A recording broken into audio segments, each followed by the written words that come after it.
정조 밤마다 궁궐을 떠돌다 단 하룻밤도 같은 침소에 들지 않았던 군주 정조. 매일 밤 그의 거처를 옮기게 한 것은 죽은 사도세자의 원혼이었을까? 살아있는 정적들의 칼날이었을까? 삼엄한 감시와 암살의 위협 속 왕이 유일하게 안식을 찾았던 단 한 곳. 한 여인의 침소에 숨겨진 위태롭고도 뜨거운 비밀이 지금 밝혀진다. 잠 못 드는 용상, 그림자를 피하는 왕. 경신년의 달빛이 창덕궁의 검은 기와 능선 위로 서리처럼 차갑게 내려앉은 깊은 밤. 대전의 상궁과 나인들은 자신의 숨소리마저 죄가 될까 두려워하며 쥐 죽은 듯 엎드려 있었다. 오늘 밤 임금의 침소가 차려질 어시를 두고 어명이 세 번째 바뀌고 있었기 때문이었다. 처음에는 본전인 희정당으로 정해졌다가 해시가 되자 동쪽의 진광루로, 다시 술시가 되자 서쪽의 윤경원으로. 하룻밤에도 몇 번씩이나 왕의 잠자리가 바뀌는 것은 어제 오늘의 일이 아니었지만 그를 모시는 이들의 피를 말리는 긴장감은 매번 초상집과 같았다. 마침내 윤경원으로 침소가 정해지고 값비싼 금침과 서한까지 모든 준비가 끝났을 때였다. 막 용상에 들려던 왕, 정조가 무언가를 발견한 듯 그 자리에 우뚝 멈춰섰다. 상선. 그의 목소리는 깃털처럼 가벼웠으나 그 무게는 천근의 무쇠와 같았다. 저기 저 석가래의 나뭇결이 어제 내가 보았던 것과 다르구나. 상선이 황급히 다가가 왕의 시선이 머무는 곳을 살폈지만 그의 눈에는 그저 똑같은 대들보와 석가래일 뿐이었다. 하지만 정조의 눈은 달랐다. 아비인 사도세자가 뒤주 속에서 절규하며 죽어간 그 끔찍한 날 이후 그의 모든 감각은 날카롭게 벼려져 굶주린 짐승의 그것과 같아져 있었다. 아주 작은 소음, 촛불의 미세한 흔들림, 공기의 흐름, 그리고 어제 보았던 석가래의 미세한 옹이 자국까지도 그는 사진을 찍듯 기억했다. 그것이야말로 시시각각 조여오는 정적들의 칼날로부터 자신을 지키는 유일한 방패였기 때문이다. 오늘 밤의 침소는 저곳 낙선제 뒤편의 작은 별채로 정한다. 아무에게도 알리지 말고 조용히 준비하도록 하라. 결국 최종 침소는 아무도 예상치 못했던 후궁들의 거처와도 멀리 떨어진 외진 별채로 정해졌다. 왕의 변덕이 아니라 치밀한 계산과 본능적인 생존 감각에 따른 처절한 몸부림임을 아는 이는 아무도 없었다. 같은 시각 화려하진 않으나 정갈한 품격이 느껴지는 한후궁의 처소. 이제 막 정일품 빈에 책봉된 수빈 박씨는 잠 못 이루고 조용히 서책을 넘기며 왕을 기다리고 있었다. 며칠 전 오늘 밤 그녀의 처소에 들겠다는 왕의 은밀한 언질이 있었기 때문이었다. 그녀는 왕이 좋아하시는 다과와 차를 정성껏 준비하고 그가 편히 쉴 수 있도록 침향을 피워방 안을 정돈했다.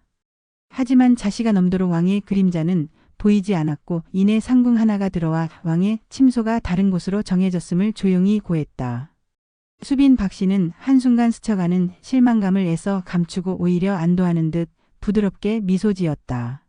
주상 전하께서 무사하시다면 그것으로 족합니다. 이 다과는 내일 아침 수라상에 올리도록 하세요. 어서 가서 전하를 잘 보필해 드리세요.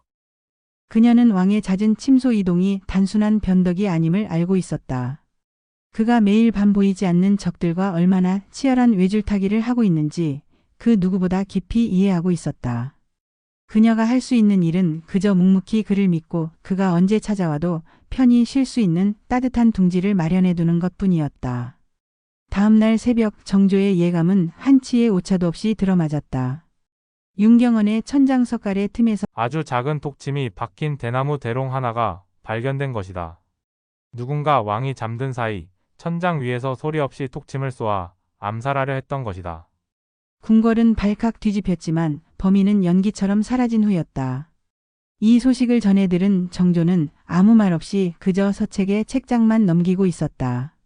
그의 얼굴은 얼음처럼 평온했지만 그 누구도 보지 못하는 용포의 소매 안에서 그의 손톱은 손바닥을 파고들어 피를 내고 있었다. 밤마다 그는 죽음의 그림자를 피해 궁궐을 떠돌고 있었다. 왕이라는 화려하고 존귀한 이름 뒤에 가려진 세상에서 가장 고독하고 위태로운 사냥감처럼. 폭풍 속의 안식처, 위로의 밤. 대신들과의 길고 지리한 경연이 끝난 후 정조는 녹초가 된 몸을 이끌고 자신의 서고인 조년각으로 물러났다. 신하들의 날 선 언어는 칼이 되어 그의 심신을 난도질했다. 하지만 그를 기다리고 있는 것은 편안한 휴식이 아니었다. 그가 목숨처럼 아끼는 벼루의 먹물에서 아주 희미하게 환각을 일으키는 독초의 향이 나는 것을 발견했기 때문이었다.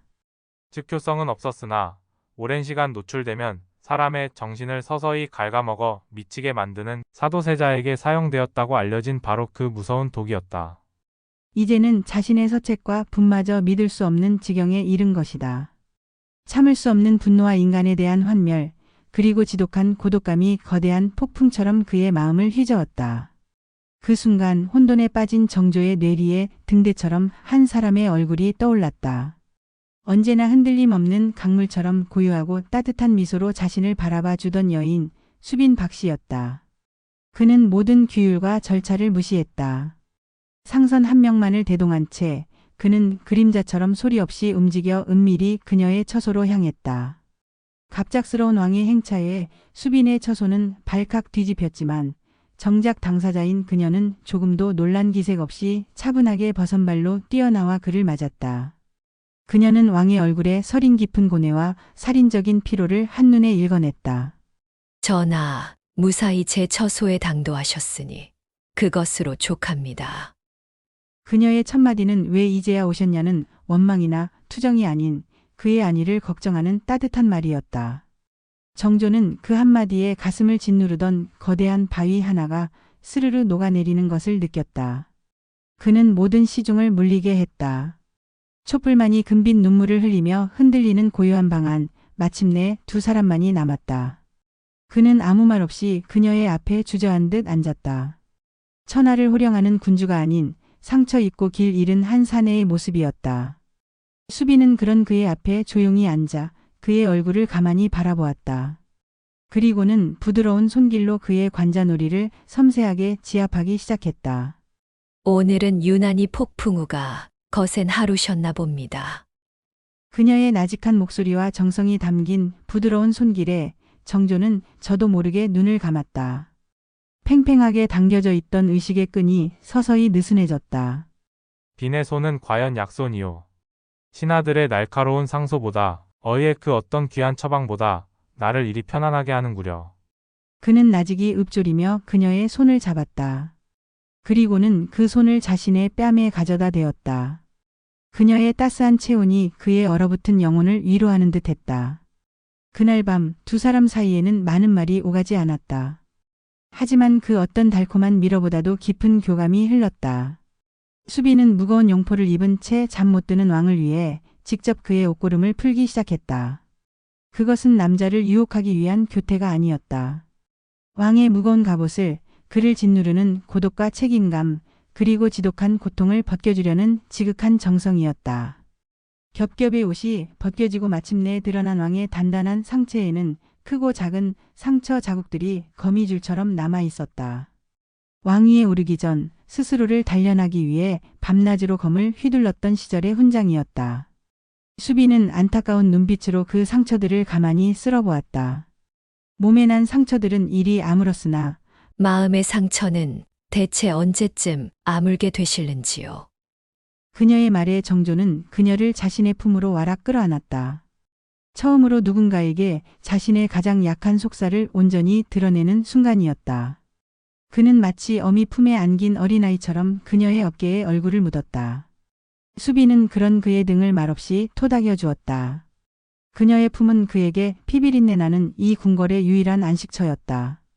왕의 뜨겁고 거친 숨결이 그녀의 새하얀 목덜미를 간지렸다. 고통을 잊으려는 듯 그는 다급하게 그녀의 앵두 같은 입술을 찾았다. 수빈은 그의 갑작스러운 입맞춤에 놀랐지만 이내 그의 아픔을 이해하고 부드럽게 받아들였다. 두 사람의 입술이 섞이고 혀가 얽혔다. 그것은 정욕을 앞세운 탐닉이 아닌 서로의 상처를 할아주고 메마른 영혼을 위로하는 간절한 행위였다. 촛불이 흔들리며 두 사람의 그림자를 하나로 합쳤다. 그날 밤 왕은 처음으로 악몽 없는 깊은 잠에 빠져들었다. 보이지 않는 적들의 칼날도 서책에 스며든 독의 위협도 닿지 않는 유일한 성여. 한 여인의 따스한 체온과 향기 속에서 고독한 왕은 비로소 짧은 평화를 얻었다. 중궁전의 한숨과 정적들의 계략. 왕이 밤마다 침소를 옮기는 것, 그리고 그 와중에도 유독 후궁인 수빈 박씨의 처소를 자주 찾는다는 소문은 궁궐의 높은 담장을 넘어 조정의 대신들에게까지 삽시간에 퍼져나갔다. 이 상황을 가장 착잡하고 괴로운 심정으로 지켜보는 이는 바로 국모인 중전효의 왕후였다. 그녀는 누구보다 왕의 고뇌와 위대한 경륜을 이해하고 존경했지만 끝내 후사를 잊지 못하는 자신의 처지와 왕의 총애를 한 몸에 받는 아름다운 후궁의 존재 사이에서 남몰래 피눈물을 삼켜야만 했다. 중전 들으셨소? 주상께서 어젯밤에도 박빈의 처소에 드셨다 하더이다.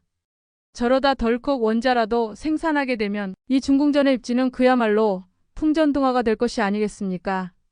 대비인 정순 왕후가 효의 왕후를 찾아와 불어 걱정스럽다는 투로 말했지만 그 목소리 속에는 날카로운 비수와 교묘한 이간질의 의도가 숨어 있었다. 정순 왕후는 사도세자의 죽음에 깊이 관여했던 노론 벽파의 정치적 상징. 그녀에게 정조는 제거해야 할 눈의 가시였고 정조가 총애하는 수빈 박씨 또한 곱게 보일 리 만무했다. 대비마마, 주상 전하께오서는 깊은 뜻이 있어 그리하시는 걸 겁니다. 신첩은 그저 전하의 옥체가 강령하시기를 기도할 뿐입니다. 효의 왕후가 애써 흔들림 없는 목소리로 대답했지만 무릎 위에 놓인 그녀의 손끝은 미세하게 떨리고 있었다. 정조의 정적들은 바로 이 기회를 놓치지 않았다. 특히 노론 벽파의 영수이자 당대의 책략가인 심한지 대감은 왕의 잦은 침소 이동과 특정 후궁에 대한 총애를 군주의 불안정한 심리로 몰아 그의 권위를 송두리째 흔들 계략을 꾸미기 시작했다. 그는 한밤중에 은밀히 대비전으로 정순 왕후를 찾아가 독대를 청했다. 마마, 주상의 행보는 날이 갈수록 예측하기 어렵고 기이해지고 있사옵니다. 이는 군주로서의 위엄을 실추시키고 국본을 어지럽히는 심히 위험천만한 일이옵니다. 밤마다 귀신이라도 본 사람처럼 궁궐을 떠도는 왕을 과연 이 나라 만백성이 믿고 따를 수 있겠사옵니까?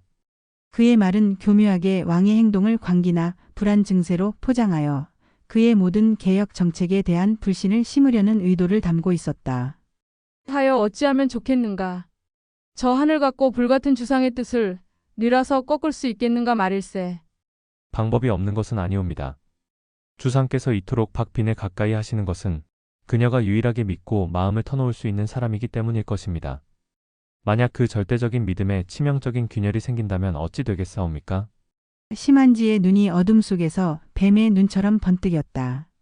그의 잔혹한 계략은 바로 왕이 가장 아끼는 수빈 박씨를 이용해 왕을 치는 것이었다. 그는 자신의 먼 친척벌이자 얼마 전 나인으로 입궁한 월영이라는 아이를 떠올렸다. 월영은 비록 나이는 어렸지만 사람의 마음을 홀리는 아름다운 용모와 비상한 눈치를 가진 아이였다. 심한지는 정순 왕후의 권력을 이용해 월영을 수빈 박씨의 지밀 나인으로 들여보낼 계획을 세웠다. 그리고 월영을 통해 왕의 가장 은밀한 동선을 파악하고 두 사람 사이를 이간질하며 결정적인 순간에 왕을 제거할 미끼로 사용하려는 끔찍한 속셈이었다. 박빈에게 가장 총명하고 아름다운 나인을 붙여주시옵소서. 그리고 그 나인을 통해 주상께서 가장 깊이 잠드시고 가장 무방비해지는 순간을 알아내는 겁니다. 그 순간이야말로 하늘이 우리 노론에게 주시는 마지막 기회가 될 것이옵니다.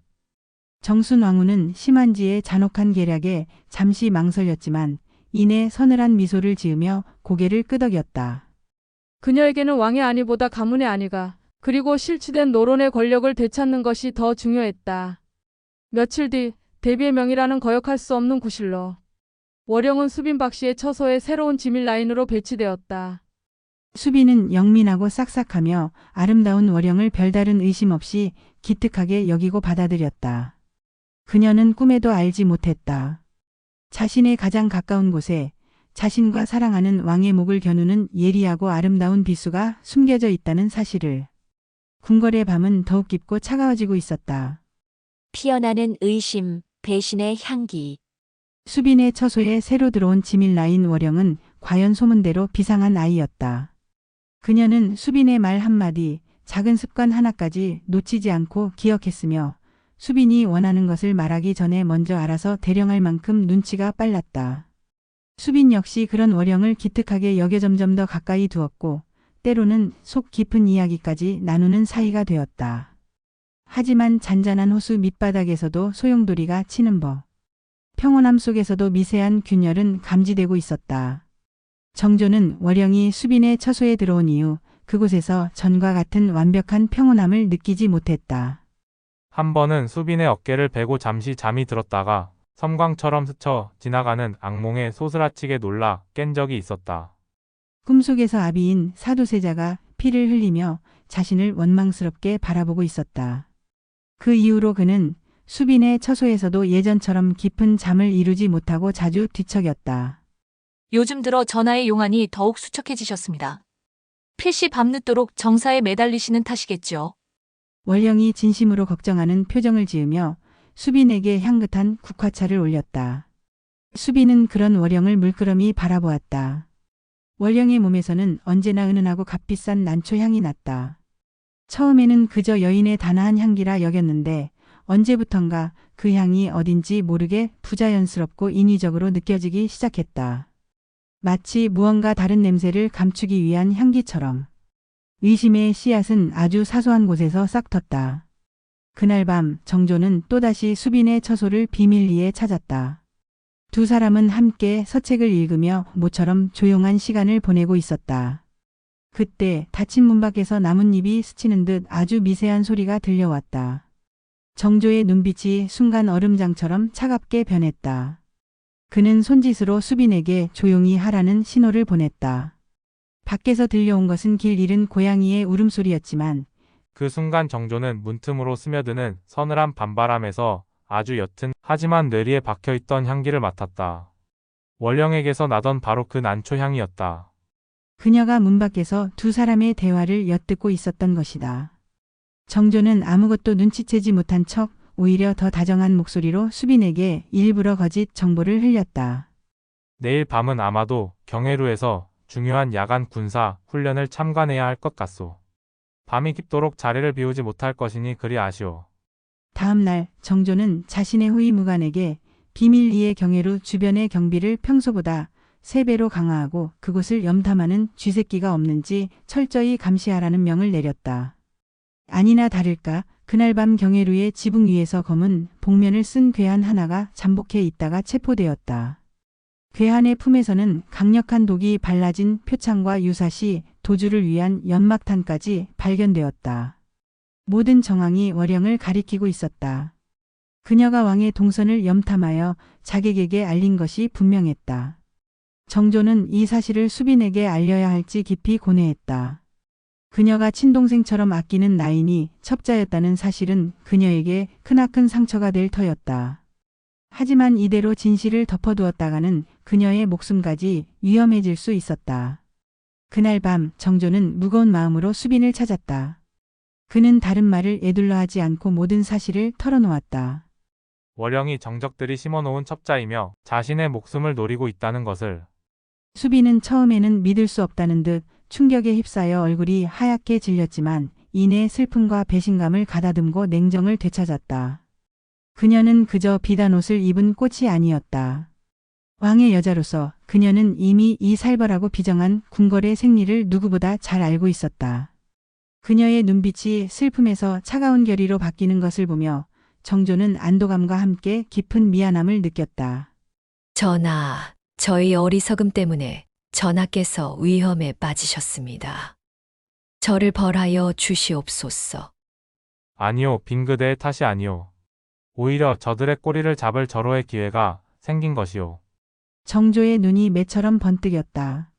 그는 이 사건을 단순히 덮어버리는 대신 적들을 일망타진할 절호의 덫으로 사용하기로 결심했다. 그리고 그 위험천만한 계획의 중심에는 이제 그의 유일한 동반자이자 동지가 된 수빈 박씨가 서 있어야만 했다. 배신의 향기는 두 사람의 신뢰를 무너뜨리는 대신 오히려 그들을 더욱 단단하고 끈끈하게 묶어주는 계기가 되었다. 가장 은밀한 동맹, 침상 위의 밀담. 그날 이후 수빈 박씨와 월영의 관계에는 아무런 변화도 없는 듯 보였다. 수빈은 여전히 월영을 아끼고 신뢰하는 척 완벽하게 연기했고 월영은 그런 수빈의 곁에서 왕의 동정에 대한 정보를 빼내 심한지에게 은밀히 보고했다.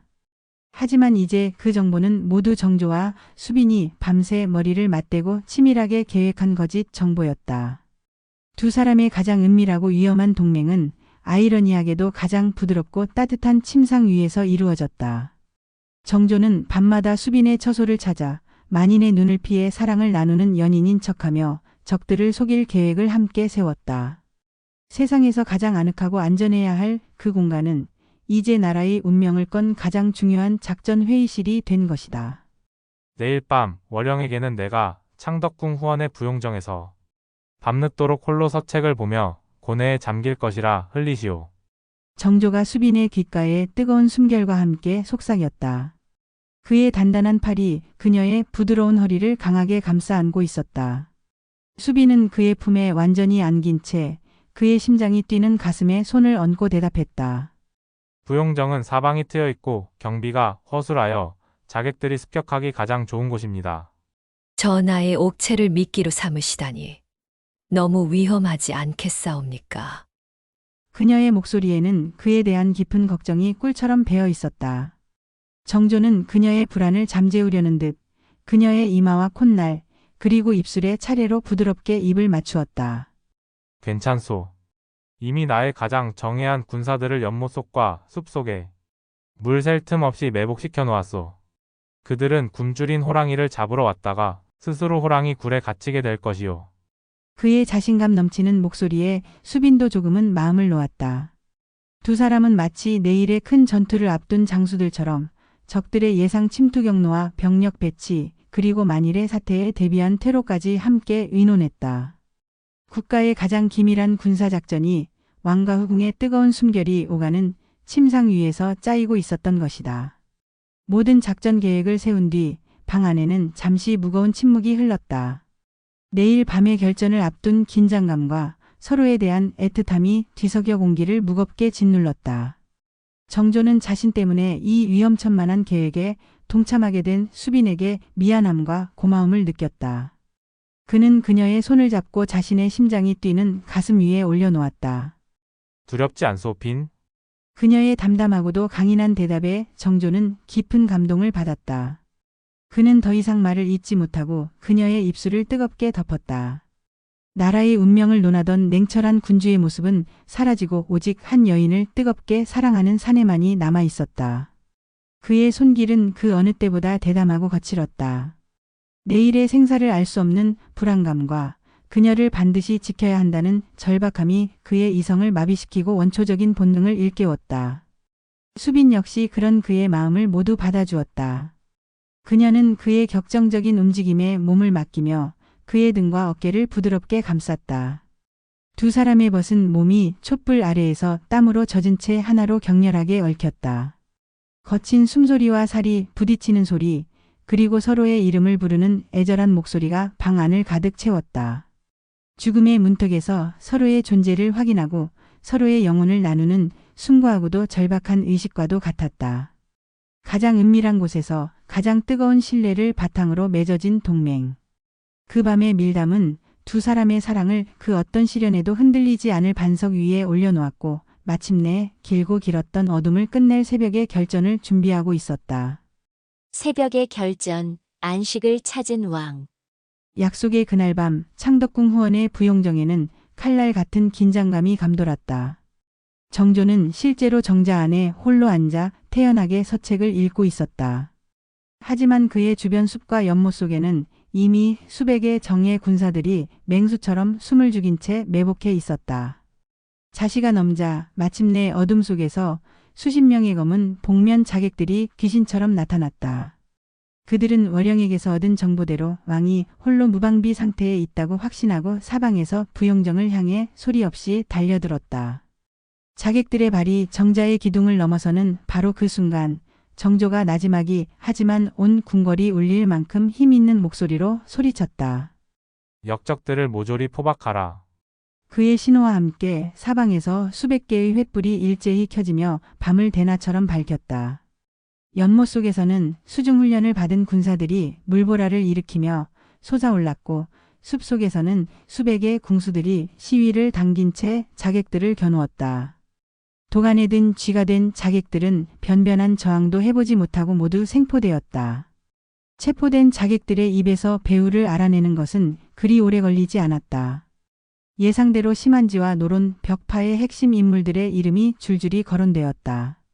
심지어 대비 정순왕후가 이 모든 역모를 알고도 묵인했다는 자백까지 나오자 조정은 발칵 뒤집혔다. 정조는 이 기회를 놓치지 않고 십수년간 자신을 괴롭혔던 역모 세력을 단숨에 뿌리 뽑았다. 심한지를 비롯한 주동자들은 삼족이 멸하는 참수형에 처해졌고 정순 왕후는 대비의 위상만 유지한 채 정치적 영향력을 완전히 상실하게 되었다. 길고 길었던 어둠의 시대가 끝나고 마침내 진정한 정조의 시대가 활짝 열리는 순간이었다. 모든 것이 정리된 새벽녘, 정조는 피곤한 기색도 잊은 채 곧장 수빈 박씨의 처소로 향했다. 밤새 뜬 눈으로 그의 무사귀환을 기도하던 수빈은 멀리서 동이 트는 아침 해를 등지고 다가오는 그의 당당한 모습을 보고 그제야 안도의 눈물을 흘렸다. 정조는 더 이상 숨거나 변장하지 않았다. 그는 만백성의 왕으로서 그리고 그녀의 유일한 지아비로서 당당하게 그녀의 앞에 섰다. 그는 처소의 문턱을 넘자마자 그녀를 품에 가득 끌어안았다. 이제 모든 것이 끝났소, 빈. 더 이상 숨지 않아도 되고 두려워하지 않아도 돼요. 이 나라와 그대 모두 이제 내가 온전히 지켜낼 것이오. 전하 옥체에 상한 곳은 없으시옵니까? 그녀는 그의 얼굴에 묻은 작은 생채기를 닦아주며 눈물을 그치지 못했다. 정조는 그런 그녀의 눈물을 손가락으로 훔쳐주며 부드럽게 미소 지었다. 그는 그녀를 침상으로 이끌었다. 그리고는 그녀의 곁에 누워 처음으로 아무런 경계심 없이 온전히 몸과 마음의 힘을 풀었다.